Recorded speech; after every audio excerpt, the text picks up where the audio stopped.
Thanks for logging on to myfoxhurricane.com. So we continue to watch this very slow moving storm. We've been talking about this for days now, how slow this storm would be working its way up across the Carolinas and Georgia and then just kind of meandering. And we're still watching the system basically just sitting right on the coastline. So it's technically on land. It's still bringing in a lot of this deep tropical moisture, inundating these areas with these flooding rains. But because that center is still over land, it is slowly weakening. Right now, winds are down to 40 miles an hour. But at this point, it's not about the wind. It is about the heavy rain with this across South Carolina, up into North Carolina, back into Georgia as well. They continue to see the flooding rains in these areas. In fact, you look at the rainfall totals over the past 48 hours. Really interesting to see as this worked its way on shore and started to slow down, and then the way the rain band set up, you see in and around Live Oak, you can see really got hit hard. You still have a lot of flooding rains, and then up towards Savannah into the southern portions of South Carolina, extremely heavy rains in these areas. Many spots, somewhere between 8 to 12 inches of rain.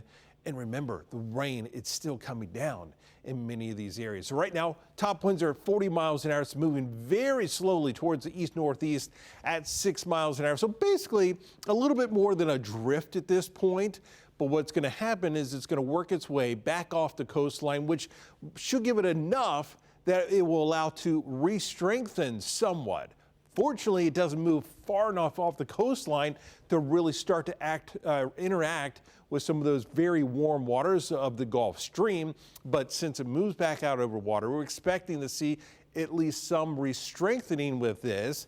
And then it does a U-turn and then makes landfall once again across South Carolina. These same areas getting hit very hard and then working its way up into North Carolina. Now, as we go through the second half of the week, the ridge out to the east of this looks like it's going to start to reestablish itself, which will eventually pick this system up and start that forward motion and speed this up eventually towards the north and eventually turning more towards the northeast. But you can see what this is going to do. This is going to bring rain up into the northeast as well as we head into the latter part of the week. So watch this on the Fox model. You see those really intense rain bands just continuing to cycle right over South Carolina, picking up more of that moisture from the Atlantic, and then it works its way right back over the land.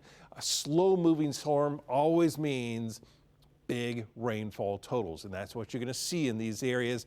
We're really talking about the potential for some catastrophic flooding in some of these areas across South Carolina up into North Carolina. Here's a look at the Fox model showing more of that rain to come. You see where it's going across South Carolina, up into North Carolina, then spreading up into Virginia, and then all the way up into Pennsylvania, New York City. They are watching this very closely as we go through the next few days. We've got rain heading their way, and that will just be amplified as all this deep tropical moisture works its way up in that direction. Now, one other area that we are watching, this is down in the Caribbean, and really not a big issue with this. Been watching this for a few days now. Hurricane Center putting about a 30% chance of development over the next 7 days, but you see what's going to happen. In the short term, not going to see anything happen with this, but it will show maybe some slow organization as it moves through the western Caribbean, heading towards the Yucatan into the southwestern Gulf of Mexico. So that's all good news for us because it stays well to our south. No threat. In fact, you look at a closer view of this, very limited moisture. We do have a little bit of dry air in there, but it's going to take some time if anything is going to develop with this. So we will continue to watch this, and obviously we're going to continue to watch as Debbie continues to unfold over the next several days, and we'll keep you updated right here on myfoxhurricane.com.